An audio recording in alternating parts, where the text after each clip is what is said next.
I've spent years digging through the darkest corners of Los Angeles crime, but nothing prepared me for the Sherri Rasmussen case. A murder so cold, so calculated, that the killer almost got away with it. Not a stranger, not a burglar, a cop. A woman who wore the badge, carried a gun, and used the system to hide her crime for decades. February 24, 1986. Sherri Rasmussen, a brilliant nurse, is found dead in her own home. The living room is a battlefield. Glass shattered, drawers ransacked, blood on the walls. But this isn't a robbery. It's a message. Sherri fought for her life. She was beaten, bitten, and shot, 3 times point blank. The killer left no fingerprints, no weapon. Just a bite mark, a signature of rage. The LAPD calls it a burglary gone wrong, but the evidence doesn't fit.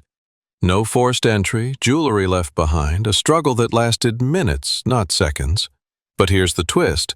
Stephanie Lazarus, a fellow cop and John Rutan's ex-girlfriend, is never questioned. She's in the building watching the investigation unfold. She offers condolences, then goes back to her desk. She even attends Sherri's funeral. Stephanie Lazarus is the perfect cop. She solves cases, trains rookies, wins awards.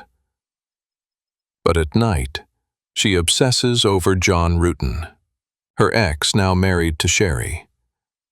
She stalks, she threatens, she waits. Her rage simmers beneath the surface. She writes in her journal about losing control. She practices at the shooting range, perfecting her aim. I found her old diary entries, pages filled with jealousy, obsession, and hate. She wrote, "She doesn't deserve him. I can't let go." She meant it. Decades pass. The city changes, but the evidence waits. A new detective opens the file.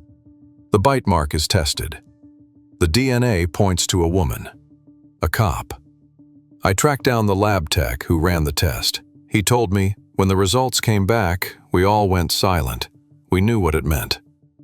Stephanie Lazarus is finally in the crosshairs. They lure her in. She thinks it's just another case. But the questions get sharper. Her answers get slower. She sweats. She stumbles. She realizes she's the suspect. I've watched the full interrogation tape. You can see the moment she knows it's over. Her eyes dart to the door. She tries to talk her way out. But the evidence is a noose tightening around her neck. The city watches as one of its own is put on trial. The evidence is overwhelming. The motive is obsession. The betrayal is total. Stephanie Lazarus is found guilty, a killer in uniform, unmasked at last.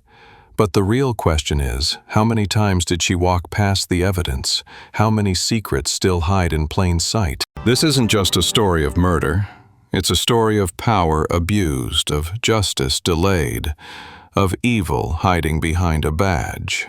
It's a warning. Sometimes the most dangerous person in the room is the one you trust the most. Stephanie Lazarus was the LAPD's golden girl. She played by the rules, on the surface, but I found the cracks.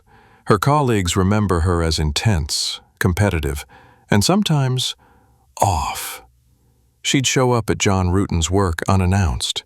She'd leave notes on his car, call his house late at night, even after he married Sherri. One officer told me, annoyed, she was obsessed. We all saw it. But who would suspect a cop? The warnings were there. Sherri confided in friends. John's ex is making me nervous.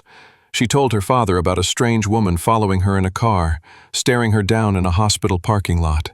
But the LAPD didn't look at their own. They saw a burglary, not a vendetta. They missed the bite mark's message. This was personal. I reconstructed the timeline. Stephanie knew John's schedule. She knew when Sherri would be home alone.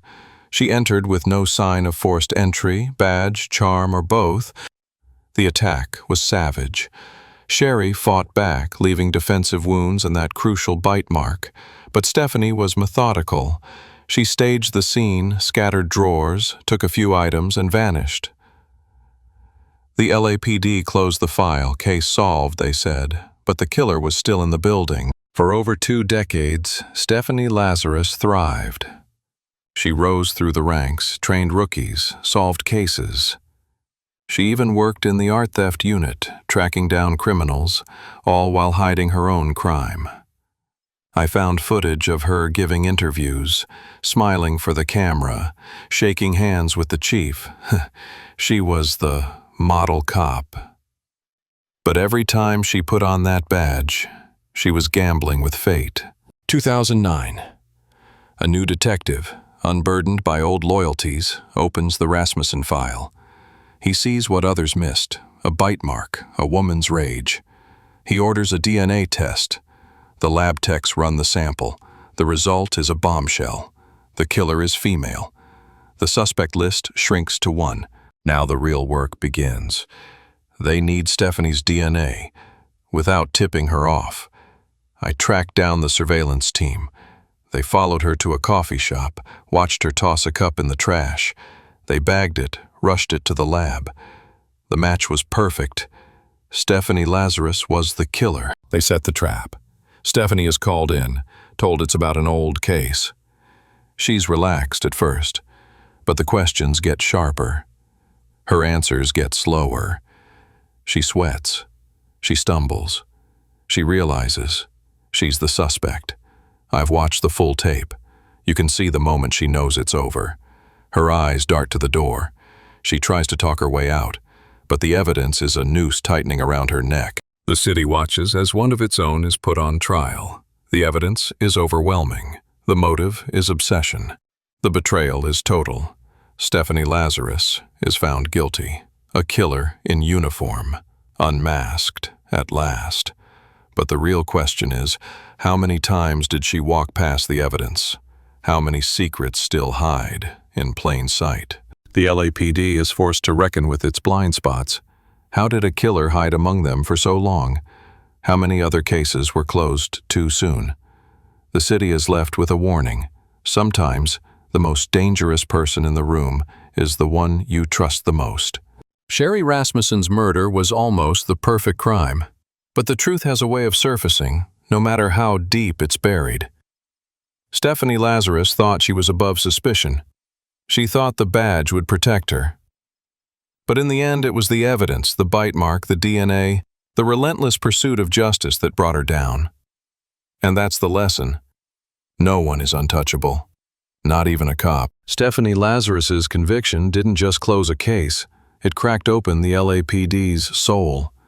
For years, the department had protected its own, blind to the predator in their ranks. Now, every cold case file was a potential time bomb. Internal Affairs launched reviews. Supervisors were grilled. Detectives whispered about other unsolved murders, other open and shut cases that suddenly didn't seem so simple. The message was clear. No one is above suspicion, not even the badge. The story exploded across the true crime world. Podcasts, documentaries, and news specials dissected every detail. The public was obsessed. How did a cop get away with murder for 23 years? How many other cases had been buried by blue silence? I was flooded with messages from other detectives, journalists, even ex-cops. Some praised the investigation. Others warned, "You have no idea how deep this goes." The Lazarus case became a cautionary tale, taught in police academies, debated in law schools, and whispered about in every squad room in America. I dug deeper into Stephanie's past. Her academy records showed a star student, top of her class, expert marksman, praised for her discipline. But there were red flags. A temper, a need to win, a history of obsession. Former colleagues described her as driven but cold. One remembered her saying, "If I want something, I get it." Another recalled her rage when John Rutan got engaged. She lost it. She couldn't let go. The badge gave her power, but it also gave her cover. In the end, it was science, not luck, that brought Stephanie down. The bite mark, preserved for decades, became the silent witness that never forgot. DNA technology had advanced far beyond what was possible in 1986. Cold case detectives across the country took notice, Old evidence was re-examined and new cases were solved. Sherri's legacy was not just justice for her family, but hope for countless others still waiting for answers. The Lazarus case left a chilling question hanging over Los Angeles. How many other secrets are still hidden in plain sight? I spoke with cold case detectives who now look at every file with new eyes. They wonder, how many killers wore a badge? How many crimes were covered up by trust, by fear, by the blue wall of silence? The city is haunted by the possibility that Stephanie Lazarus was not alone. Sherri Rasmussen's murder was almost the perfect crime, but the truth has a way of surfacing, no matter how deep it's buried.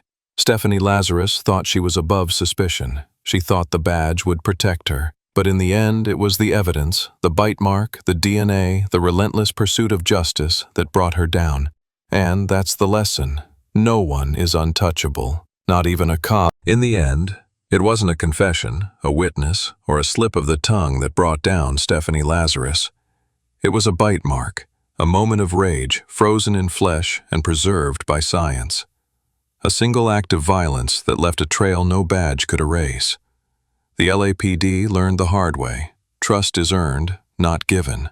And sometimes, the most dangerous person in the room is the one who knows the rules best. Los Angeles is a city of secrets.